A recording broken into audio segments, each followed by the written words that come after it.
केन्द्रापड़ा जिला सदर थाना अंतर्गत आलीजंगा गोपरी नदी पोल उपर जड़े युवक नदी डेई पड़ी निखोज हो जाइछंती।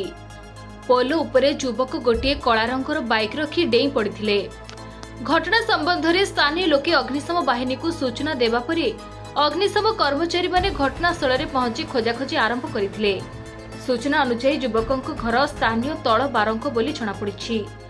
किसी ना सी आसवा मो कत पैसा एटीएम कार्ड नहीं गई पैसा उठे दब जो गाड़ी किस्त बैक आना से तो आम जानू सी तार आसे 3टा 4टा बेले गाधे खाए से पार्सल लेकिन जीव आसिले तार गाधे बाधे खाई शुए फिर रात 7टा बेले जाए से आसे फिर से 11टा 10:30 ये पार्टी तुंड किसी ना तो भल ना एबे मु तो आसिली मेडिसिन शुणला बाटर कौन तो डेची कि जानी।